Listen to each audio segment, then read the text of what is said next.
ವ್ಯಾಪಾರಕ್ಕಾಗಿ 18 ವಾಸ್ತು ಸಲಹೆಗಳು. ವ್ಯಾಪಾರಕ್ಕಾಗಿ ವಾಸ್ತು ಸಲಹೆಗಳು ಶಕ್ತಿಗಳನ್ನು ಉತ್ತಮಗೊಳಿಸುವುದರ ಮೇಲೆ ಮತ್ತು ಸಾಮರಸ್ಯದ ಜಾಗವನ್ನು ರಚಿಸುವುದರ ಮೇಲೆ ಕೇಂದ್ರೀಕರಿಸುತ್ತವೆ. ನಿಮ್ಮ ವ್ಯಾಪಾರದ ಬೆಳವಣಿಗೆ ಮತ್ತು ಕಲ್ಯಾಣಕ್ಕಾಗಿ ನೀವು ನೆನಪಿನಲ್ಲಿಟ್ಟುಕೊಳ್ಳಬಹುದಾದ ಕೆಲವು ವಾಸ್ತು ಸಲಹೆಗಳಿವೆ. ವಾಸ್ತುಶಾಸ್ತ್ರವು ಹಿಂದೂ ವ್ಯವಸ್ಥೆಯಲ್ಲಿನ ಅತ್ಯಂತ ಹಳೆಯ ವಿಜ್ಞಾನವಾಗಿದೆ. ವಾಸ್ತುವು ವಿನ್ಯಾಸ, ನೆಲದ ತಯಾರಿಕೆ ಮತ್ತು ಸಾಮರಸ್ಯದ ಜೀವನ ಶೈಲಿಗೆ ಅಗತ್ಯವಿರುವ ಹಲವಾರು ಇತರ ಅಂಶಗಳಿಗೆ ಕೆಲವು ಮಾರ್ಗಸೂಚಿಗಳನ್ನು ಸೂಚಿಸುತ್ತದೆ. ವಿನ್ಯಾಸ ಮತ್ತು ನಿರ್ಮಾಣಕ್ಕಾಗಿ ವಾಸ್ತು ಕಠಿಣ ನಿಯಮಗಳನ್ನು ಒತ್ತಾಯಿಸದಿದ್ದರೂ, ಕಟ್ಟಡದ ಮಾಲೀಕರಿಗೆ ಅತ್ಯುತ್ತಮವಾದ ಸಮೃದ್ಧಿ ಮತ್ತು ಯಶಸ್ಸನ್ನು ತರಲು ಇದು ಅತ್ಯುತ್ತಮ ಪರಿಹಾರಗಳು ಮತ್ತು ವಿನ್ಯಾಸಗಳನ್ನು ವಿವರಿಸುತ್ತದೆ. ನಿಮ್ಮ ವ್ಯಾಪಾರದ ಬೆಳವಣಿಗೆ ಮತ್ತು ಕಲ್ಯಾಣಕ್ಕಾಗಿ ನೀವು ನೆನಪಿನಲ್ಲಿಟ್ಟುಕೊಳ್ಳಬಹುದಾದ ಕೆಲವು ವಾಸ್ತು ಸಲಹೆಗಳಿವೆ. ನಮ್ಮ ಜೀವನವನ್ನು ಉಳಿಸಿಕೊಳ್ಳುವಲ್ಲಿ ಕೆಲಸವು ಮಹತ್ವದ ಪಾತ್ರವನ್ನು ವಹಿಸುತ್ತದೆ. ನಮ್ಮ ಮೂಲಭೂತ ಅವಶ್ಯಕತೆಗಳನ್ನು ಪೂರೈಸುವುದರ ಜೊತೆಗೆ ಕೆಲಸವು ನಮಗೆ ಗುರುತನ್ನು ಮತ್ತು ಸಾಧನೆಯ ಪ್ರಜ್ಞೆಯನ್ನು ನೀಡುತ್ತದೆ. ನಮ್ಮ ಕೆಲಸದ ಸ್ಥಳದಲ್ಲಿ ಸಕಾರಾತ್ಮಕ ವಾತಾವರಣವನ್ನು ಕಾಪಾಡಿಕೊಳ್ಳುವುದು ಅತ್ಯಂತ ಮುಖ್ಯವಾದ ಕಾರಣ. ಇದನ್ನು ವಾಸ್ತು ತತ್ವಗಳ ಮೂಲಕ ಸಾಧಿಸಬಹುದು. ಉತ್ತಮ ಫಲಿತಾಂಶಗಳಿಗಾಗಿ ನೀವು ಅನುಸರಿಸಬೇಕಾದ ವ್ಯಾಪಾರಕ್ಕಾಗಿ 18 ವಾಸ್ತು ಸಲಹೆಗಳು ಇಲ್ಲಿವೆ. ನೈಋತ್ಯವು ಅತ್ಯುತ್ತಮವಾಗಿದೆ. ಕಚೇರಿ ಕಟ್ಟಡದಲ್ಲಿ ವ್ಯಾಪಾರ ಮಾಲೀಕರ ಕೊಠಡಿ ಕಟ್ಟಡದ ನೈಋತ್ಯ ದಿಕ್ಕಿನಲ್ಲಿರಬೇಕು ಮತ್ತು ಅವರು ಉತ್ತರ ದಿಕ್ಕಿಗೆ ಎದುರಾಗಿ ತಮ್ಮ ಕಚೇರಿಯಲ್ಲಿ ಕುಳಿತುಕೊಳ್ಳಬೇಕು. ವ್ಯಾಪಾರ ಮಾಲೀಕರ ಮೇಜಿನ ಹಿಂದೆ ಗಟ್ಟಿಯಾದ ಗೋಡೆ ಇರಬೇಕು ಮತ್ತು ಗಾಜಿನ ರಚನೆ ಅಥವಾ ಕಿಟಕಿ ಅಲ್ಲ. ಕಚೇರಿಯ ಪ್ರವೇಶ. ಉತ್ತರ, ವಾಯುವ್ಯ ಮತ್ತು ಈಶಾನ್ಯ ದಿಕ್ಕುಗಳು ಸಾಮಾನ್ಯವಾಗಿ ಬಹಳಷ್ಟು ಧನಾತ್ಮಕ ಶಕ್ತಿಯನ್ನು ತರುತ್ತವೆ ಎಂದು ನಂಬಲಾಗಿದೆ. ಹೀಗಾಗಿ ಕಚೇರಿಯ ಮುಖ್ಯ ದ್ವಾರವು ಈ ಯಾವುದೇ ದಿಕ್ಕಿನಲ್ಲಿರಬೇಕು ಎಂದು ಯಾವಾಗಲೂ ಶಿಫಾರಸು ಮಾಡಲಾಗುತ್ತದೆ. ಯಾವುದೇ ಸಂದರ್ಭದಲ್ಲಿ ಕಚೇರಿಯ ಮುಖ್ಯ ದ್ವಾರದ ಮೂಲಕ ಶಕ್ತಿಯ ಮುಕ್ತ ಹರಿವನ್ನು ತಡೆಯಬಾರದು ಎಂಬುದನ್ನು ನೀವು ನೆನಪಿನಲ್ಲಿಟ್ಟುಕೊಳ್ಳಬೇಕು. ಕಚೇರಿಯ ಸ್ವಾಗತ. ಕಚೇರಿಯ ಸ್ವಾಗತವು ಕಚೇರಿಯ ಅತ್ಯಂತ ಜನನಿಬಿಡ ಪ್ರದೇಶಗಳಲ್ಲಿ ಒಂದಾಗಿದೆ. ಅಲ್ಲಿ ಕಚೇರಿಯಲ್ಲಿ ಸಂದರ್ಶಕರನ್ನು ಸ್ವಾಗತಿಸಲಾಗುತ್ತದೆ. ಇದು ಅಗತ್ಯವಾಗಿ ಸಾಕಷ್ಟು ಸಕಾರಾತ್ಮಕ ಶಕ್ತಿಯನ್ನು ಹೊಂದಿರುವ ವಿಶ್ರಾಂತಿ ಸ್ಥಳವಾಗಿರಬೇಕು. ಕಚೇರಿಯ ಸ್ವಾಗತವು ಈಶಾನ್ಯ ಅಥವಾ ಪೂರ್ವ ದಿಕ್ಕಿನಲ್ಲಿರಬೇಕು. ಕುಳಿತುಕೊಳ್ಳುವ ವ್ಯವಸ್ಥೆಯು ಆರಾಮದಾಯಕವಾಗಿರಬೇಕು ಮತ್ತು ಸಂದರ್ಶಕರು ಕಚೇರಿಗೆ ಭೇಟಿ ನೀಡಿದಾಗ ಅವರು ನಿರಾಳವಾಗಿದ್ದಾರೆ ಎಂದು ಭಾವಿಸಬೇಕು. ಕಚೇರಿಯ ಕೇಂದ್ರ. ವ್ಯವಹಾರದ ಯಶಸ್ಸಿಗೆ ವಾಸ್ತು ಸಲಹೆಗಳ ಪ್ರಕಾರ ಕಚೇರಿಯ ಮಧ್ಯಭಾಗವನ್ನು ತೆರೆದಿರಬೇಕು ಮತ್ತು ಅಸ್ತವ್ಯಸ್ತವಾಗಿರಬಾರದು. ನಿರ್ದಿಷ್ಟ ವ್ಯಾಪಾರಕ್ಕಾಗಿ ಸಮೃದ್ಧಿಯನ್ನು ಹೆಚ್ಚಿಸಲು ಇದು ಸಹಾಯ ಮಾಡುತ್ತದೆ. ಕಚೇರಿ ಕಟ್ಟಡದ ಮಧ್ಯಭಾಗದಲ್ಲಿ ನಿರ್ಮಿಸಿದಾಗ ಲಾಂಜ್ ಅಥವಾ ಒಳಾಂಗಣ ಉದ್ಯಾನವು ಬಹಳಷ್ಟು ಲಾಭವನ್ನು ಹೆಚ್ಚಿಸುತ್ತದೆ. ಇದು ಕಚೇರಿಯ ಉದ್ಯೋಗಿಗಳಿಗೆ ವಿರಾಮ ತೆಗೆದುಕೊಳ್ಳಲು ಮತ್ತು ಅವರ ಒತ್ತಡದ ವೇಳಾಪಟ್ಟಿಗಳ ನಡುವೆ ಒಂದು ಕಪ್ ಕಾಫಿ ಕುಡಿಯಲು ಅತ್ಯುತ್ತಮ ಪ್ರದೇಶವನ್ನು ಒದಗಿಸುತ್ತದೆ. ಸಿಬ್ಬಂದಿಗಳ ಆಸನ ವ್ಯವಸ್ಥೆ. ಉದ್ಯೋಗಿಗಳ ಕಾರ್ಯಸ್ಥಳಗಳು ಅಥವಾ ಮೇಜುಗಳನ್ನು ದಕ್ಷತಾಶಾಸ್ತ್ರದ ರೀತಿಯಲ್ಲಿ ಉತ್ತಮವಾಗಿ ವಿನ್ಯಾಸಗೊಳಿಸಬೇಕು. ಅಲ್ಲದೆ ಅವರ ಒಟ್ಟಾರೆ ಉತ್ಪಾದಕತೆಯನ್ನು ಹೆಚ್ಚಿಸಲು ಅವರು ಪೂರ್ವ ಅಥವಾ ಉತ್ತರ ದಿಕ್ಕಿಗೆ ಮುಖ ಮಾಡುವಂತೆ ಕುಳಿತುಕೊಳ್ಳುವ ವ್ಯವಸ್ಥೆ ಇರಬೇಕು. ಲೆಕ್ಕಪರಿಶೋಧಕ ವಿಭಾಗ. ಕಚೇರಿಯಲ್ಲಿ ಹಣಕಾಸು ಮತ್ತು ಹಣವನ್ನು ನಿರ್ವಹಿಸುವ ಸಿಬ್ಬಂದಿಯನ್ನು ಆಗ್ನೇಯ ಭಾಗದಲ್ಲಿರುವ ಕಚೇರಿಯ ಜಾಗದಲ್ಲಿ ಕುಳಿತುಕೊಳ್ಳುವಂತೆ ಮಾಡಬೇಕು. ಅವರು ಪೂರ್ವ ಅಥವಾ ಉತ್ತರಕ್ಕೆ ಮುಖ ಮಾಡಿ ಕುಳಿತುಕೊಳ್ಳಬೇಕು. ವ್ಯಾಪಾರಕ್ಕಾಗಿ ಆದಾಯವನ್ನು ಹೆಚ್ಚಿಸುವುದು. ಕಚೇರಿಯ ವಾಯುವ್ಯ ಭಾಗವು ಮಾರ್ಕೆಟಿಂಗ್ ತಂಡವನ್ನು ಇರಿಸಲು ಉತ್ತಮ ಪ್ರದೇಶವಾಗಿದೆ, ಏಕೆಂದರೆ ಈ ತಂಡವು ಹೆಚ್ಚಿನ ಹಣವನ್ನು ತರುವ ಮತ್ತು ಸಂಬಂಧಿತ ವ್ಯವಹಾರಕ್ಕೆ ಒಟ್ಟಾರೆ ಆದಾಯವನ್ನು ಹೆಚ್ಚಿಸುವ ಜವಾಬ್ದಾರಿಯನ್ನು ಹೊಂದಿದೆ. ವಾಯುವ್ಯ ದಿಕ್ಕು ಯಾವುದೇ ವ್ಯವಹಾರದ ಸಮೃದ್ಧಿ ಮತ್ತು ಆರ್ಥಿಕ ಬಲದ ಮೇಲೆ ಪ್ರಭಾವ ಬೀರುತ್ತದೆ ಎಂದು ನಂಬಲಾಗಿದೆ. ವ್ಯವಹಾರದ ಯಶಸ್ಸಿಗೆ ವಾಸ್ತು ಸಲಹೆಗಳ ಪ್ರಕಾರ ಕಚೇರಿಯ ಈ ಮೂಲೆಯು ಅಂತಹ ಯಾವುದೇ ನಕಾರಾತ್ಮಕ ಅಂಶಗಳಿಂದ ಮುಕ್ತವಾಗಿದೆ ಎಂದು ನಂಬಲಾಗಿದೆ. ಸುಗಮ ಮತ್ತು ಪರಿಣಾಮಕಾರಿ ವ್ಯಾಪಾರ ಸಭೆಗಳು. ನಿಮ್ಮ ಕಚೇರಿಯಲ್ಲಿ ಸಭೆಯ ಕೋಣೆಗೆ ನೀವು ವಾಯುವ್ಯ ದಿಕ್ಕನ್ನು ಆದರ್ಶಪ್ರಾಯವಾಗಿ ಕಾಯ್ದಿರಿಸಬೇಕು. ಕಚೇರಿಯ ಕಾನ್ಫರೆನ್ಸ್ ಅಥವಾ ಮೀಟಿಂಗ್ ರೂಮ್ ಅನ್ನು ಈ ಪ್ರದೇಶವು ಫಲಪ್ರದ ಚರ್ಚೆಗಳು ಮತ್ತು ಸಭೆಗಳಿಗೆ ಅನುಕೂಲವಾಗುವಂತೆ ನಿರ್ಮಿಸಬೇಕು. ವ್ಯವಹಾರದಲ್ಲಿ ಸಂಘರ್ಷಗಳು ಮತ್ತು ಅಪಾಯಗಳನ್ನು ಕಡಿಮೆ ಮಾಡಿ. ಕಡಿಮೆ ಅಪಾಯಗಳಿರುವಾಗ ವ್ಯವಹಾರವು ಗಣನೀಯವಾಗಿ ಏಳಿಗೆಯಾಗುತ್ತದೆ ಮತ್ತು ಹೊಸ ಆರ್ಡರ್ಗಳು ಹರಿದು ಬರುತ್ತಲೇ ಇರುತ್ತವೆ. ಅಲ್ಲದೆ ಪಾವತಿಗಳಲ್ಲಿನ ವಿಳಂಬವನ್ನು ಸಾಧ್ಯವಾದಷ್ಟು ಕಡಿಮೆಗೊಳಿಸಬೇಕು.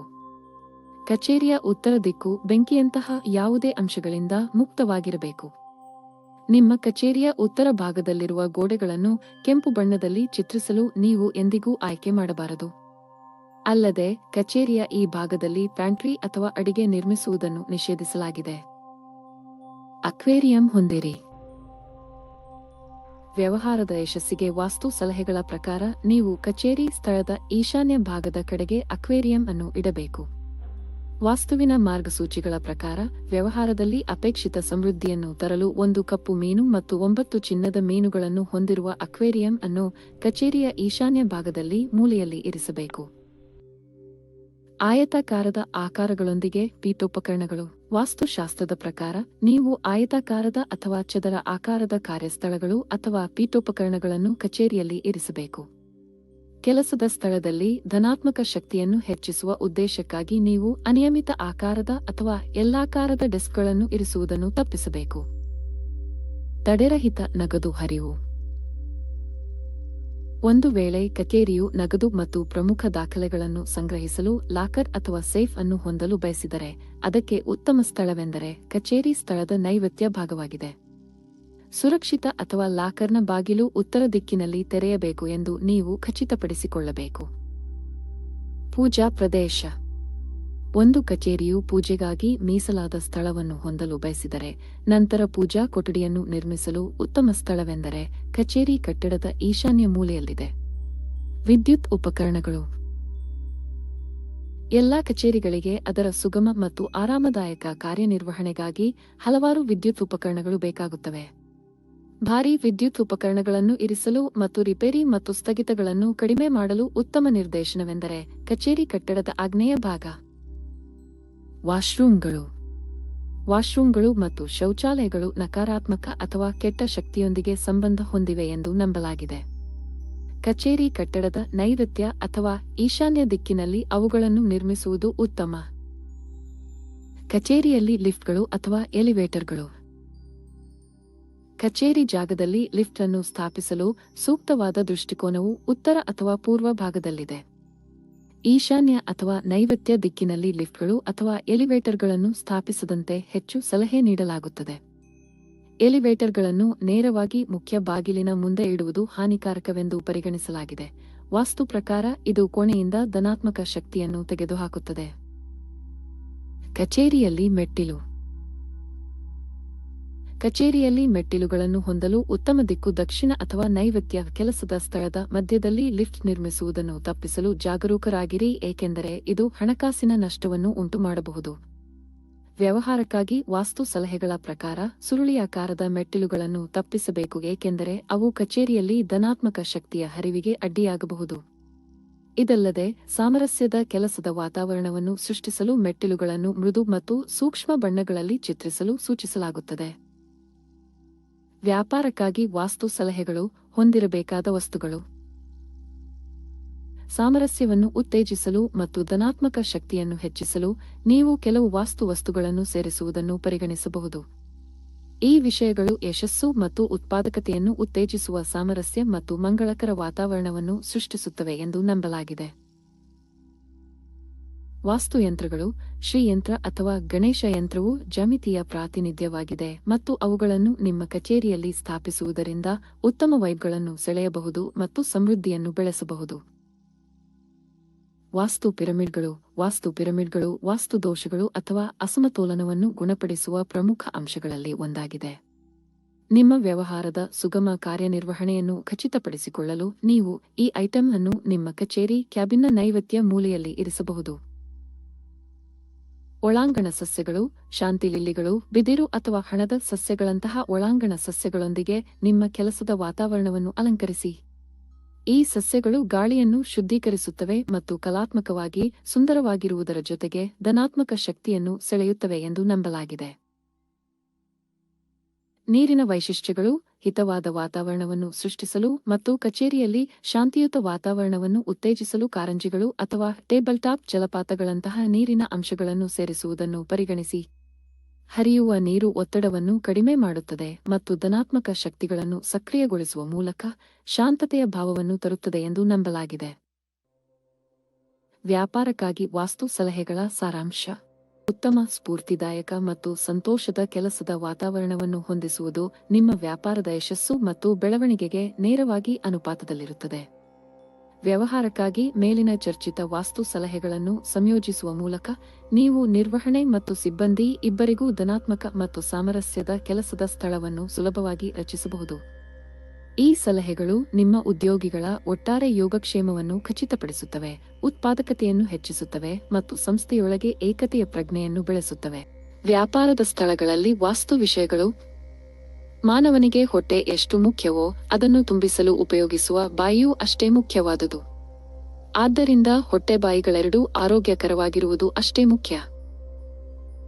ಹಾಗೆ ನಾವು ವಾಸಿಸುವ ಮನೆಯು ಶಾಸ್ತ್ರಸಮ್ಮತವಾಗಿರುವುದು ಮಾತ್ರ ಸರಿಹೋಗುವುದಿಲ್ಲ. ನಮ್ಮ ಜೀವನೋಪಾಧಿಗಾಗಿ ಆಧಾರಭೂತವಾದ ಆಫೀಸಾಗಲಿ ಅಂಗಡಿಯಾಗಲಿ ಸುಲಕ್ಷಣವಾಗಿರುವುದೇ ಅಲ್ಲದೆ ಅದರಲ್ಲಿ ಪರಿಕರಗಳನ್ನು ಹೇಗಿರಿಸಬೇಕು, ಯಾವ ದಿಕ್ಕಿಗೆ ಅಭಿಮುಖವಾಗಿ ಇಡಬೇಕೆಂಬುದನ್ನು ತಿಳಿಯುವುದು ಅತ್ಯಗತ್ಯ. ಅಂಗಡಿಗೆ ಪೂರ್ವ ಮುಖದ್ವಾರವಾದರೆ ಪಶ್ಚಿಮದಿಂದ ಪೂರ್ವಕ್ಕೆ ಮತ್ತೆ ದಕ್ಷಿಣದಿಂದ ಉತ್ತರಕ್ಕೆ ನೆಲದ ಮಟ್ಟ ಇಳಿಜಾರಾಗಿರುವಂತೆ ಏರ್ಪಾಟು ಮಾಡಿಕೊಳ್ಳಬೇಕು. ವ್ಯಾಪಾರಿಯಾದವನು ಆಗ್ನೇಯದಲ್ಲಿ ಪೂರ್ವದ ಗೋಡೆಯನ್ನು ಒರಗಿಕೊಳ್ಳದಂತೆ ದಕ್ಷಿಣ ಆಗ್ನೇಯದ ಗೋಡೆಗೆ ಒರಗಿಕೊಂಡು ಕುಳಿತುಕೊಂಡು ಕ್ಯಾಶ್ ಬಾಕ್ಸ್ ಅನ್ನಾಗಲಿ ಕಪಾಟನ್ನಾಗಲಿ ಎಡಗಡೆಗೆ ಇರಿಸಿಕೊಳ್ಳಬೇಕು. ಅದೇ ಸ್ಥಳದಲ್ಲಿ ಪೂರ್ವಾಭಿಮುಖವಾಗಿ ಕುಳಿತುಕೊಂಡರೆ ಗಲ್ಲಾ ಪೆಟ್ಟಿಗೆಯನ್ನು ಬಲಗಡೆ ಇರಿಸಿಕೊಳ್ಳಬೇಕು. ಅಲ್ಲಿ ಜಗುಲಿ ಹಾಕಿಕೊಳ್ಳಬಾರದು. ಕೆಳಗೆ ಕೂಡುವ ಯೋಚನೆ ಇಲ್ಲದಿದ್ದರೆ ಮೇಜು, ಕುರ್ಚಿ ಹಾಕಿಕೊಂಡು ಕುಳಿತುಕೊಳ್ಳಬಹುದು. ಎಂಥ ಪರಿಸ್ಥಿತಿಯಲ್ಲೂ ಈಶಾನ್ಯ ವಾಯವ್ಯದಲ್ಲಿ ಕೂಡಬಾರದು. ಸಾಧ್ಯವಾದರೆ ನೈಋತ್ಯದಲ್ಲಿ ಜಗುಲಿ ಹಾಕಿಕೊಂಡು ಮೇಜು ಹಾಕಿಕೊಂಡು ಪೂರ್ವ ಅಥವಾ ಉತ್ತರಾಭಿಮುಖವಾಗಿ ಕುಳಿತುಕೊಳ್ಳಬಹುದು. ನೆಲವನ್ನು ಸ್ವಲ್ಪ ಎತ್ತರ ಮಾಡಿ ಕೆಳಗಾದರೂ ಕೂಡಬಹುದು. ದಕ್ಷಿಣದ ಬಾಗಿಲಿನ ಅಂಗಡಿಯಾದರೆ ದಕ್ಷಿಣದಿಂದ ಉತ್ತರಕ್ಕೆ ಮತ್ತು ಪಶ್ಚಿಮದಿಂದ ಪೂರ್ವಕ್ಕೆ ನೆಲದ ಮಟ್ಟಿಳಿಜಾರಾಗಿರುವಂತೆ ಏರ್ಪಾಟು ಮಾಡಿಕೊಂಡು ನೈಋತ್ಯದಲ್ಲಿ ಜಗುಲಿಯ ಮೇಲಾಗಲಿ ಮೇಜಿನ ಮುಂದಾಗಲಿ ಪೂರ್ವಾಭಿಮುಖವಾಗಿ ಕುಳಿತುಕೊಂಡಾಗ ಬಲಗಡೆ ಗಲ್ಲಾ ಪೆಟ್ಟಿಗೆಯನ್ನಾಗಲಿ ಕಪಾಟನ್ನಾಗಲಿ ಇರಿಸಿಕೊಳ್ಳಬೇಕು. ಅದೇ ಸ್ಥಾನದಲ್ಲಿ ಉತ್ತರಾಭಿಮುಖವಾಗಿ ಕುಳಿತುಕೊಂಡರೆ ಗಲ್ಲಾ ಪೆಟ್ಟಿಗೆಯನ್ನು ಎಡಭಾಗದಲ್ಲಿ ಇರಿಸಿಕೊಳ್ಳಬೇಕು. ದಕ್ಷಿಣ ಮುಂಬಾಗಿಲಿನ ಅಂಗಡಿಯಲ್ಲಿ ಆಗ್ನೇಯ, ವಾಯವ್ಯ, ಈಶಾನ್ಯಗಳಲ್ಲಿ ಕುಳಿತುಕೊಂಡು ವ್ಯಾಪಾರ ಮಾಡಬಾರದು. ಪಶ್ಚಿಮದ ಮುಖದ್ವಾರವಾದರೆ ಪಶ್ಚಿಮದಿಂದ ಪೂರ್ವಕ್ಕೆ ದಕ್ಷಿಣದಿಂದ ಉತ್ತರಕ್ಕೆ ನೆಲದ ಮಟ್ಟ ತಗ್ಗಾಗಿ ಅಂದರೆ ಇಳಿಜಾರು ಬರುವಂತೆ ಏರ್ಪಾಟು ಮಾಡಿಕೊಂಡು ನೈಋತ್ಯದಲ್ಲಿ ಜಗುಲಿಯ ಮೇಲಾಗಲಿ ಕುರ್ಚಿಯ ಮೇಲಾಗಲಿ ಅಥವಾ ಕೆಳಗಾಗಲಿ ಉತ್ತರಾಭಿಮುಖವಾಗಿ ಕುಳಿತುಕೊಂಡು ಎಡಗಡೆ ಗಲ್ಲಾ ಪೆಟ್ಟಿಗೆಯನ್ನಿರಿಸಿಕೊಳ್ಳಬೇಕು. ಅದೇ ಕಡೆ ಪೂರ್ವಾಭಿಮುಖವಾಗಿ ಕುಳಿತುಕೊಂಡರೆ ಬಲಗಡೆ ಕ್ಯಾಶ್ ಬಾಕ್ಸ್ ಇರಿಸಿಕೊಳ್ಳಬೇಕು. ಪಶ್ಚಿಮ ಮುಖದ್ವಾರದ ಅಂಗಡಿಯಲ್ಲಿ ವಾಯವ್ಯ, ಈಶಾನ್ಯ, ಆಗ್ನೇಯಗಳಲ್ಲಿ ಕುಳಿತುಕೊಳ್ಳಬಾರದು. ಉತ್ತರದ ಮುಂಬಾಗಿಲಾದರೆ ದಕ್ಷಿಣದಿಂದ ಉತ್ತರಕ್ಕೆ ಪಶ್ಚಿಮದಿಂದ ಪೂರ್ವಕ್ಕೆ ನೆಲದ ಇಳಿಜಾರಿರುವಂತೆ ಮಾಡಿಕೊಂಡು ವಾಯವ್ಯದಲ್ಲಿ ಉತ್ತರದ ಗೋಡೆಯನ್ನು ಒರಗದಂತೆ ಪಶ್ಚಿಮದ ಗೋಡೆಯನ್ನು ಸೇರುವಂತೆ ಜಗುಲಿ ಇಲ್ಲದಂತೆ ಕೆಳಗಾಗಲಿ ಕುರ್ಚಿಯ ಮೇಲಾಗಲಿ ಕುಳಿತುಕೊಂಡು ವ್ಯಾಪಾರ ಮಾಡಬೇಕು. ಪೂರ್ವಾಭಿಮುಖವಾಗಿ ಕುಳಿತುಕೊಂಡರೆ ಬಲಗಡೆ ಗಲ್ಲಾ ಪೆಟ್ಟಿಗೆಯನ್ನು ಇರಿಸಿಕೊಳ್ಳಬೇಕು. ಉತ್ತರಾಭಿಮುಖವಾಗಿ ಕುಳಿತಾಗ ಎಡಗಡೆ ಕ್ಯಾಶ್ ಬಾಕ್ಸ್ ಇರಿಸಿಕೊಳ್ಳಬೇಕು. ಉತ್ತರದ ಮುಂಬಾಗಿಲಾದರೆ ಸಾಧ್ಯವಾದರೆ ನೈಋತ್ಯದಲ್ಲಿ ಜಗುಲಿಯಾಗಲಿ ಮೇಜು, ಕುರ್ಚಿಯನ್ನು ಹಾಕಿಕೊಂಡು ಕುಳಿತುಕೊಳ್ಳಬೇಕು. ಈಶಾನ್ಯ, ಆಗ್ನೇಯಗಳಲ್ಲಿ ಕುಳಿತುಕೊಳ್ಳಬಾರದು. ಪೂರ್ವ ಮುಖದ್ವಾರದ ಅಂಗಡಿಯಾದರೆ ಅಂಗಡಿಯಿಂದ ಹೊರಗೆ ಹೋಗುವಾಗ ಈಶಾನ್ಯದಿಂದ ಇಳಿಯುವಂತೆ ಮೆಟ್ಟಿಲುಗಳನ್ನು ಹಾಕಿಕೊಳ್ಳಬೇಕು. ಅಥವಾ ಅಂಗಡಿಯ ಆಗ್ನೇಯದಿಂದ ಈಶಾನ್ಯದವರೆಗೂ ಪೂರ್ತಿಯಾಗಿ ಮೆಟ್ಟಿಲುಗಳನ್ನು ಹಾಕಬಹುದು ಮತ್ತು ಪೂರ್ವ ಆಗ್ನೇಯದಿಂದ ಪೂರ್ವದಲ್ಲಿ ಅಂಗಡಿಯ ಅರ್ಧದವರೆಗೂ ಜಗುಲಿಯನ್ನು ಹಾಕಿ ಈಶಾನ್ಯದಲ್ಲಿ ಮೆಟ್ಟಿಲು ಕಟ್ಟಬಹುದು. ಅಂತಹ ಕಡೆ ಉತ್ತರ ಈಶಾನ್ಯದಲ್ಲೂ ಮೆಟ್ಟಿಲುಗಳನ್ನು ಹಾಕಿಕೊಳ್ಳಬೇಕು. ಪೂರ್ವ ಆಗ್ನೇಯದ ಜಗುಲಿ ಮೆಟ್ಟಿಲುಗಳು ಒಳ ಅಳತೆಗಿಂತಲೂ ತಗ್ಗಾಗಿರಬೇಕು. ಪಶ್ಚಿಮದ ಮುಖದ್ವಾರವಾದರೆ ವಾಯವ್ಯದಲ್ಲಿ ಸೋಪಾನಗಳನ್ನು ಕಟ್ಟಬೇಕು. ಅಥವಾ ನೈಋತ್ಯದಿಂದ ಅರ್ಧದವರೆಗೂ ಜಗುಲಿ ಹಾಕಿ ಉಳಿದರ್ಧ ಭಾಗಕ್ಕೆ ವಾಯವ್ಯದಲ್ಲಿ ಮೆಟ್ಟಿಲು ಕಟ್ಟಬಹುದು. ಸಾಧ್ಯವಾದರೆ ಮಧ್ಯದಲ್ಲಿ ಅರ್ಧಚಂದ್ರಾಕಾರವಾಗಿ ಹಂತಗಳನ್ನು ಹಾಕಿಕೊಳ್ಳಬಹುದು. ನೈಋತ್ಯದಲ್ಲಿ ಹಂತಗಳಿರಬಾರದು. ನೈಋತ್ಯದ ಜಗುಲಿ ಒಳಗಿನ ನೆಲದ ಮಟ್ಟಕ್ಕೆ ಸಮಾನವಾಗಿಯಾಗಲಿ ಅಥವಾ ಕೊಂಚ ಎತ್ತರವಾಗಿಯಾಗಲಿ ಇರಬೇಕು. ದಕ್ಷಿಣದ ಮುಂಬಾಗಿಲಾದರೆ ಆಗ್ನೇಯದಲ್ಲಿಳಿಯುವಂತೆ ಮೆಟ್ಟಿಲು ಹಾಕಿಕೊಳ್ಳಬೇಕು. ಅಥವಾ ಅವಕಾಶವಿದ್ದರೆ ನೈಋತ್ಯದಿಂದ ಅರ್ಧ ಭಾಗದವರೆಗೂ ಜಗುಲಿ ಕಟ್ಟಿ ಉಳಿದ ಅರ್ಧ ಭಾಗಕ್ಕೆ ಆಗ್ನೇಯದಲ್ಲಿ ಮೆಟ್ಟಿಲು ಕಟ್ಟಬೇಕು. ಅವಕಾಶವಿದ್ದರೆ ಮಧ್ಯದಲ್ಲಿ ಅರ್ಧಚಂದ್ರಾಕಾರವಾಗಿ ಮೆಟ್ಟಿಲು ಹಾಕಿಕೊಳ್ಳಬಹುದು. ನೈಋತ್ಯದಲ್ಲಿ ಇಳಿಯುವಂತೆ ಏರ್ಪಾಟು ಮಾಡಬಾರದು. ಎಂದರೆ ನೈಋತ್ಯದುತ್ತರದ ನಡೆಗೆ ಯೋಗ್ಯವಾದುದಲ್ಲ. ನೈಋತ್ಯದ ಜಗುಲಿ ಒಳಗಿನ ನೆಲದ ಮಟ್ಟಕ್ಕೆ ಸಮಾನವಾಗಿ ಆಗಲಿ ಅಥವಾ ಕೊಂಚ ಎತ್ತರವಾಗಿ ಆಗಲಿ ಇರಬೇಕು.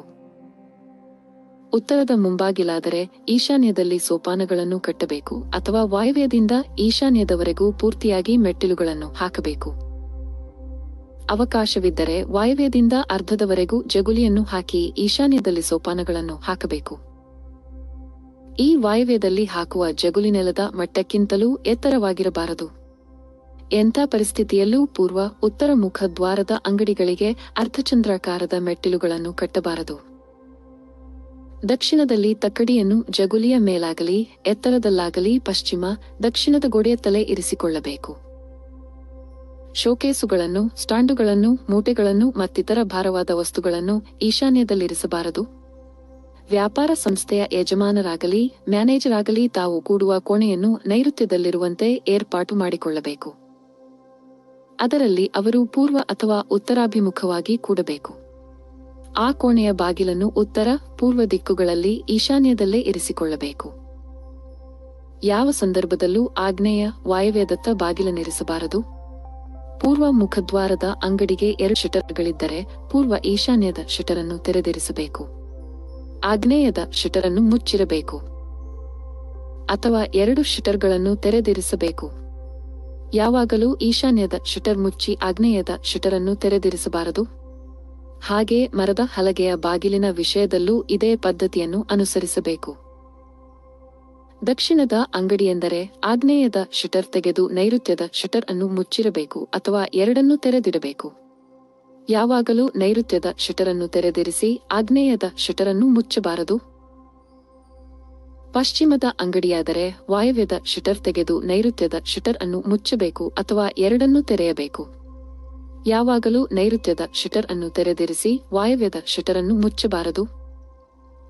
ಉತ್ತರದ ಅಂಗಡಿಯಾದರೆ ಈಶಾನ್ಯದ ಶಟರ್ ತೆರೆದು ವಾಯವ್ಯದ ಶಟರನ್ನು ಮುಚ್ಚಬೇಕು ಅಥವಾ ಎರಡನ್ನೂ ತೆರೆದಿರಿಸಬೇಕು.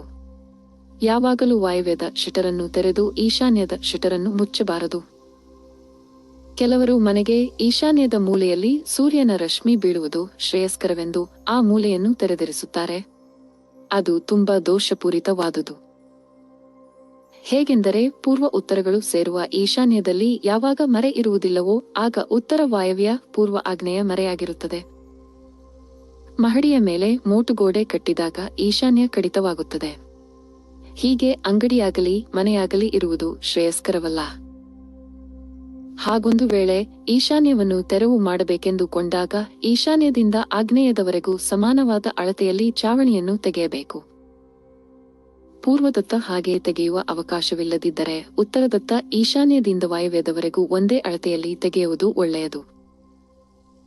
ಅಂಗಡಿಗಳಾಗಲಿ ಮನೆ ಆಗಲಿ ದಕ್ಷಿಣದಲ್ಲಿ ನೈಋತ್ಯದಿಂದ ಆಗ್ನೇಯದವರೆಗೂ ಇರುವ ಅಳತೆಗಿಂತಲೂ ಉತ್ತರದಲ್ಲಿ ವಾಯವ್ಯದಿಂದ ಈಶಾನ್ಯದವರೆಗೂ ಇರುವ ಅಳತೆ ಜಾಸ್ತಿಯಾಗಿರಬೇಕು. ಪಶ್ಚಿಮದಲ್ಲಿ ನೈಋತ್ಯದಿಂದ ವಾಯವ್ಯದವರೆಗೆ ಇರುವ ಅಳತೆಗಿಂತಲೂ ಪೂರ್ವದಲ್ಲಿ ಆಗ್ನೇಯದಿಂದ ಈಶಾನ್ಯದವರೆಗೂ ಇರುವ ಅಳತೆ ಜಾಸ್ತಿಯಾಗಿರಬೇಕು. ಇದರಿಂದ ಪೂರ್ವ ಈಶಾನ್ಯ ಉತ್ತರ ಈಶಾನ್ಯಗಳು ಬೆಳೆದಂತಾಗುತ್ತದೆ. ಅಂಗಡಿಯಲ್ಲಿ ಮಾಲೀಕರು ಕುಳಿತುಕೊಳ್ಳುವ ನಡೆಸಲು ಮಾಲೀಕನು ಸರಿಯಾದ ದಿಕ್ಕಿನಲ್ಲಿ ಕುಳಿತುಕೊಳ್ಳುವ ಸ್ಥಳ ಇತ್ಯಾದಿಗಳು ಅತ್ಯಂತ ಪ್ರಾಮುಖ್ಯತೆಯನ್ನು ಹೊಂದಿವೆ. ಆದ ಕಾರಣ ಇಂತಹ ಸಂದರ್ಭಗಳಲ್ಲಿ ವಾಸ್ತು ನಿಯಮಗಳನ್ನು ಪಾಲಿಸುವುದು ಅವಶ್ಯಕ. ಉತ್ತರಮುಖಿ ಅಂಗಡಿಗೆ ಹಾದಿಯ ಇಳಿಜಾರು ದಕ್ಷಿಣದಿಂದ ಉತ್ತರ ದಿಕ್ಕಿಗೆ ಅಥವಾ ಪಶ್ಚಿಮದಿಂದ ಪೂರ್ವ ದಿಕ್ಕಿಗೆ ಇರಬೇಕು. ವ್ಯಾಪಾರಿಯು ವಾಯುವ್ಯ ಕೋನದಲ್ಲಿ ಉತ್ತರ ಕೈ ಅಥವಾ ಪಶ್ಚಿಮದ ಗೋಡೆಯಿಂದ ದೂರಕ್ಕೆ ಕುಳಿತುಕೊಳ್ಳಬೇಕು. ಅವರು ಉತ್ತರ ದಿಕ್ಕಿಗೆ ಮುಖ ಮಾಡಿ ಕುಳಿತಿದ್ದರೆ ಹಣದ ಪೆಟ್ಟಿಗೆಯು ಎಡಗಡೆಗೆ ಇರಬೇಕು. ಹಣದ ಪೆಟ್ಟಿಗೆಯನ್ನು ಈ ರೀತಿ ಇರಿಸಬೇಕು. ಅರ್ಥಾತ್ ಉತ್ತರ ದಿಕ್ಕಿನ ಸ್ವಾಮಿಯಾದ ಕುಬೇರನ ದೃಷ್ಟಿ ಹಣದ ಪೆಟ್ಟಿಗೆಯ ಮೇಲೆ ಬೀಳುವಂತಿರಬೇಕು. ಅವರು ಏನಾದರೂ ಮೇಜು ಕುರ್ಚಿಯ ಮೇಲೆ ಕುಳಿತುಕೊಳ್ಳುವವರಾದರೆ ದಕ್ಷಿಣ ಪಶ್ಚಿಮಗಳಿಗೆ ಸೇರಿದಂತೆ ಉತ್ತರ ಅಥವಾ ಪೂರ್ವ ದಿಕ್ಕಿನ ಕಡೆಗೆ ಮುಖ ಮಾಡಿ ಕುಳಿತುಕೊಳ್ಳಬೇಕು. ಮೇಜು ಮತ್ತು ಕುರ್ಚಿಗಳು ಎಂದಿಗೂ ಈಶಾನ್ಯ ಅಥವಾ ಆಗ್ನೇಯ ಕೋನಗಳಿಗೆ ಇರಬಾರದು. ಅಂಗಡಿಯ ಉತ್ತರ ಮತ್ತು ಪೂರ್ವ ದಿಕ್ಕುಗಳನ್ನು ಖಾಲಿಯಾಗಿಡಬೇಕು. ಇದರಿಂದ ಗ್ರಾಹಕರು ಬಂದು ಹೋಗಲು ಸುಲಭವಾಗುವಂತೆ ಇರುತ್ತದೆ. ಅಂಗಡಿಗೆ 2 ಶಟರ್ ಬಾಗಿಲು ಇದ್ದಲ್ಲಿ ಈಶಾನ್ಯ ಕೋನದ ಬಾಗಿಲನ್ನು ಮಾತ್ರ ತೆರೆದು ವಾಯುವ್ಯ ಕೋನದ ಬಾಗಿಲನ್ನು ಮುಚ್ಚಿರಬೇಕು. ಅಂಗಡಿಯ ಮಾಲೀಕ ಅಥವಾ ವ್ಯವಸ್ಥಾಪಕರು ಕೇಬಿನ್ ಪ್ರತ್ಯೇಕ ಕೋಣೆ ನಲ್ಲಿ ಕುಳಿತುಕೊಳ್ಳುವುದಿದ್ದರೆ ಕೇಬಿನ್ ನೈಋತ್ಯ ಕೋನದಲ್ಲಿರಬೇಕು. ಪ್ರವೇಶ ದ್ವಾರವು ಆಗ್ನೇಯ ಅಥವಾ ವಾಯುವ್ಯ ಕೋನದಲ್ಲಿರಿಸಬಾರದು. ಪ್ರವೇಶ ಅವರ ಕೆಬಿನ್ ದ್ವಾರವು ಈಶಾನ್ಯ, ಉತ್ತರ ಅಥವಾ ಪೂರ್ವ ದಿಕ್ಕಿಗೆ ಇರುವುದು ಸಮಂಜಸ. ಅಂಗಡಿಯು ಪಶ್ಚಿಮ ದಿಕ್ಕಿಗಿದ್ದರೆ ಅದರ ಇಳಿಜಾರಿನ ಹಾದಿಯು ಪಶ್ಚಿಮದಿಂದ ಪೂರ್ವಕ್ಕೆ ಅಥವಾ ದಕ್ಷಿಣದಿಂದ ಉತ್ತರಕ್ಕೆ ಬರುವಂತೆ ನಿರ್ಮಿಸಬೇಕು. ಕಾರ್ಯಾಲಯದಲ್ಲಿ ಅಥವಾ ಅಂಗಡಿಯ ಮಾಲೀಕನು ನೈಋತ್ಯ ದಿಕ್ಕಿನಲ್ಲಿ ಉತ್ತರ ದಿಕ್ಕಿಗೆ ಮುಖ ಮಾಡಿ ಕುಳಿತುಕೊಳ್ಳಬೇಕು. ಇಂತಹ ಸ್ಥಿತಿಯಲ್ಲಿ ಅವರ ಹಣದ ಪೆಟ್ಟಿಗೆಯು ಎಡಗಡೆಗೆ ಇರಬೇಕು. ಹಾಗೇನಾದರೂ ಅವರು ಪೂರ್ವಕ್ಕೆ ಮುಖ ಮಾಡಿ ಕುಳಿತರೆ ಹಣದ ಪೆಟ್ಟಿಗೆಯ ಬಲಗಡೆಗೆ ಇಡಬೇಕು. ಪಶ್ಚಿಮ ದಿಕ್ಕಿಗೆ ಇರುವ ಅಂಗಡಿಯ ಮಾಲೀಕನು ಅಂಗಡಿಯ ಈಶಾನ್ಯ ಕೋನ, ವಾಯುವ್ಯ ಕೋನ ಅಥವಾ ಆಗ್ನೇಯ ಕೋನಗಳಲ್ಲಿ ಕುಳಿತುಕೊಳ್ಳಬಾರದು. ವ್ಯವಹಾರದ ಮೇಲೆ ದಿಕ್ಕುಗಳ ಪ್ರಭಾವ. ಯಾವುದೇ ಅಂಗಡಿ ಅಥವಾ ಕಾರ್ಯಾಲಯವು ಪೂರ್ವ ದಿಕ್ಕಿಗಿದ್ದಲ್ಲಿ ವ್ಯಾಪಾರದ ದೃಷ್ಟಿಯಿಂದ ಇದು ಉತ್ತಮವೂ ಮತ್ತು ಲಾಭಪ್ರದವೂ ಆಗಿರುತ್ತದೆ. ಅಂಗಡಿಯು ಪಶ್ಚಿಮ ಮುಖಿಯಾಗಿದ್ದಲ್ಲಿ ಅದರಲ್ಲಿ ವ್ಯಾಪಾರವು ನಿಧಾನವಾಗಿ ಮತ್ತು ಆಗಾಗ ಮಂದಗತಿಯಲ್ಲಿ ಸಾಗುತ್ತದೆ. ಉತ್ತರ ದಿಕ್ಕಿಗೆ ಇರುವ ಅಂಗಡಿ ಇತ್ಯಾದಿಗಳು ಧನಧಾನ್ಯ ಸಮೃದ್ಧಿ ತರುತ್ತದೆ. ಇದರಿಂದ ಅಂಗಡಿಯ ಹೆಸರು ಹೊಳೆಯುತ್ತಿರುತ್ತದೆ ಮತ್ತು ಸಂಸ್ಥೆಗೆ ಒಳ್ಳೆಯ ಲಾಭವನ್ನು ತರುತ್ತದೆ. ಅಂಗಡಿಯ ದಕ್ಷಿಣ ಮುಖಿಯಾಗಿದ್ದಲ್ಲಿ ಆ ದಿಕ್ಕಿನ ಲೋಪದಂತೆ ವಿವಿಧ ಬಾಧೆಗಳು ಉಂಟಾಗುತ್ತವೆ ಮತ್ತು ನಿಧಾನವಾಗಿ ವ್ಯಾಪಾರದ ಉನ್ನತಿಯಾಗುತ್ತದೆ. ದೊಡ್ಡ ದೊಡ್ಡ ಪಟ್ಟಣ ಮತ್ತು ಮಹಾನಗರಗಳಲ್ಲಿ ಬಹಳಷ್ಟು ಅಂಗಡಿಗಳು ದಕ್ಷಿಣಾಭಿಮುಖಿಯಾಗಿರುತ್ತದೆ. ಇತರ ಪರಿಸ್ಥಿತಿಯಲ್ಲಿ ನಿಮ್ಮ ಆಸನ, ಹಣದ ಪೆಟ್ಟಿಗೆ, ಕುರ್ಚಿ ಮತ್ತು ಕೌಂಟರ್ ಇತ್ಯಾದಿಗಳನ್ನು ಯಾವ ಸ್ಥಾನದಲ್ಲಿಡಬೇಕೆಂದು ವಿಧಿವತ್ತಾಗಿ ನಿಶ್ಚಯಿಸಿಕೊಂಡು ಶುಭಫಲ ಅನುಭವಿಸಬಹುದು. ಪೂರ್ವಮುಖಿಯಾದ ಅಂಗಡಿ ಮತ್ತು ಕಾರ್ಯಾಲಯವಿದ್ದಲ್ಲಿ ಒಳ್ಳೆಯದೆಂದು ಹೇಳಲಾಗಿದೆ. ಇದೇ ಮಾತು ಉತ್ತರಮುಖಿ ಅಂಗಡಿ ಅಥವಾ ಕಾರ್ಯಾಲಯಕ್ಕೂ ಅನ್ವಯವಾಗುತ್ತದೆ. ಪೂರ್ವ ದಿಕ್ಕಿಗೆ ಪ್ರವೇಶದ್ವಾರವಿರುವುದು ಒಳ್ಳೆಯದೆಂದು ತಿಳಿಯಬೇಕು. ಉತ್ತರ ದಿಕ್ಕಿಗೆ ಪ್ರವೇಶದ್ವಾರವು ಸಹ ಉತ್ತಮವೆಂದು ಪರಿಗಣಿಸಲಾಗಿದೆ. ಒಂದೇ ರಸ್ತೆಯಲ್ಲಿ ಎದುರುಬದಿರಾಗಿ ಅಂಗಡಿ ಮತ್ತು ಕಾರ್ಯಾಲಯವಿದ್ದಲ್ಲಿ ಅದೆರಡೂ ಸರಿಯಾದುದೆಂದು ತಿಳಿಯಬೇಕು. ಪ್ರವೇಶ ದ್ವಾರಗಳು ಪೂರ್ವ ಪಶ್ಚಿಮಗಳಾಗಿದ್ದಲ್ಲಿ ಉತ್ತಮವೆಂದು ಅಥವಾ ಉತ್ತರ ದಕ್ಷಿಣಗಳಾಗಿದ್ದರೂ ಸಹ ಅನುಕೂಲಕರವೆಂದು ಹೇಳಲಾಗುತ್ತದೆ. ಅಂಗಡಿಯ ಅಥವಾ ಕಾರ್ಯಾಲಯದ ದ್ವಾರವು ಪಶ್ಚಿಮ ಅಥವಾ ದಕ್ಷಿಣ ದಿಕ್ಕಿಗೆ ಇದ್ದಲ್ಲಿ ಅವು ಆಹಾರ ಪದಾರ್ಥಗಳ ಅಂಗಡಿ ಅಥವಾ ಮನರಂಜನೆಯ ವ್ಯಾಪಾರಗಳಿಗೂ ಸೂಕ್ತವೆನ್ನಲಾಗಿದೆ. ಲೆಕ್ಕಾಚಾರದ ವಿಭಾಗ. ಕಾರ್ಯಾಲಯದ ಲೆಕ್ಕಾಚಾರ ವಿಭಾಗವು ಯಾವಾಗಲೂ ಉತ್ತರ ದಿಕ್ಕಿಗೆ ಇರಬೇಕು ಮತ್ತು ಅಲ್ಲಿ ಲೆಕ್ಕದ ಅಧಿಕಾರಿಗಳಿದ್ದಲ್ಲಿ ಅವರು ಸಹ ಉತ್ತರ ದಿಕ್ಕಿಗೆ ಕುಳಿತುಕೊಳ್ಳಬೇಕು. ಮಾರಾಟದ ವಿಭಾಗ. ಮಾರಾಟದ ಮತ್ತು ಬಿಕರಿ ಮಾಡುವ ವಿಭಾಗಗಳಿಗೆ ಉತ್ತರ ಪಶ್ಚಿಮ ದಿಕ್ಕುಗಳೇ ಸೂಕ್ತವೆಂದು ಆ ದಿಕ್ಕಿನಲ್ಲೇ ಕೂಡುವು ಸರಿಯೆಂದು ಹೇಳಲಾಗಿದೆ. ಆಡಳಿತ ವಿಭಾಗ. ಆಡಳಿತ ಮತ್ತು ಕಾರ್ಮಿಕರ ವಿಭಾಗವು ಪೂರ್ವ ದಿಕ್ಕಿಗೆ ಇರಬೇಕು. ಪ್ರಶಾಸನ ಆಡಳಿತ ಅಧಿಕಾರಿಯ ಸ್ಥಾನ. ನಿರ್ದೇಶಕರು ಮತ್ತು ಮುಖ್ಯ ಆಡಳಿತ ಅಧಿಕಾರಿಗಳ ಕೇಬಿನ್ಗಳು ದಕ್ಷಿಣ ಪಶ್ಚಿಮ ದಿಕ್ಕಿಗೆ ಇದ್ದು ಅವರ ಕಾರ್ಯಾಲಯವು 6 ಅಂಗುಲ ಎತ್ತರದಲ್ಲಿರಬೇಕು. ಬಾಗಿಲುಗಳು. ದ್ವಾರಗಳು. ಬಾಗಿಲುಗಳ ವಿಷಯದಲ್ಲೂ ಸಹ ಮನೆಗಳಿಗೆ ಯಾವ ರೀತಿಯ ಸಿದ್ಧಾಂತವನ್ನು ಅನುಸರಿಸುತ್ತೇವೆಯೋ ಅದೇ ರೀತಿಯಲ್ಲಿ ಅನುಸರಿಸಬೇಕು. ಬಾಗಿಲುಗಳು 10 ಮತ್ತು ಅದರ ಗಣಕಗಳಾದ 10, 20, 30 ಇತ್ಯಾದಿಗಳು ಇರಬಾರದು. ಕೆಲವು ವಾಸ್ತು ವಿದ್ವಾಂಸರು ಖಚಿತಪಡಿಸುವುದೇನೆಂದರೆ ಬಾಗಿಲುಗಳು ಯಾವಾಗಲೂ ಬೆಸ್ ಸಂಖ್ಯೆಯಲ್ಲಿರಬೇಕು. ಅದೇ ಶುಭಕರ ಎಂದಿದ್ದಾರೆ. ಸಮಸಂಖ್ಯೆಗಳು ಬೇರೆಯದಕ್ಕೆ ಒಳಿತಾಗಬಹುದು.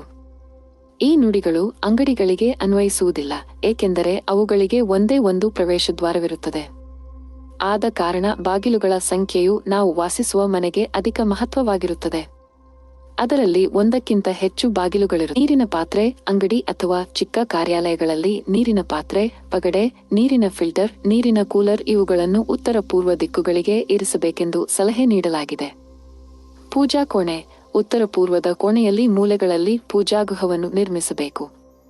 ಅಡುಗೆಮನೆ, ಪಾಕಶಾಲೆ, ಭೋಜನ ತಯಾರಿಸುವ, ಮಾಡಿರುವ ಅಡುಗೆಯನ್ನು ಬಿಸಿ ಮಾಡಲು ಒಲೆ, ಹೀಟರ್ ಇವುಗಳನ್ನು ದಕ್ಷಿಣ ಪೂರ್ವದ ಮೂಲೆಯಲ್ಲಿ ಇರಿಸುವುದು ಒಳ್ಳೆಯದಾಗಿದೆ. ಶೌಚಾಲಯ. ಯಾವುದೇ ಕಾರ್ಯಾಲಯ ಅಥವಾ ದೊಡ್ಡ ಅಂಗಡಿಗಳಲ್ಲಿ ಶೌಚಾಲಯವನ್ನು ಉತ್ತರ ಮತ್ತು ಪೂರ್ವ ದಿಕ್ಕಿಗೆ ನಿರ್ಮಿಸಬಾರದು. ಇಳಿಜಾರು ಮೆಟ್ಟಿಲುಗಳು. ಇಳಿಜಾರು ಅಥವಾ ಮೆಟ್ಟಿಲುಗಳನ್ನು ಸಾಧ್ಯವಾದಷ್ಟು ದಕ್ಷಿಣ ಅಥವಾ ಪಶ್ಚಿಮದ ಗೋಡೆಗೆ ಸೇರಿದಂತೆ ನಿರ್ಮಿಸಬೇಕು. ಮೆಟ್ಟಿಲುಗಳ ಕೆಳಗೆ ಶೌಚಾಲಯ ಮತ್ತು ಪೂಜಾಗೃಹಗಳನ್ನು ನಿರ್ಮಿಸುವುದು ಶ್ರೇಯಸ್ಕರವಲ್ಲ. ಇಂತಹ ಹೆಚ್ಚಿನ ವಿಡಿಯೋಗಳಿಗಾಗಿ ನಮ್ಮ ಚಾನೆಲ್ ಅನ್ನು ಸಬ್ಸ್ಕ್ರೈಬ್ ಮಾಡಿ.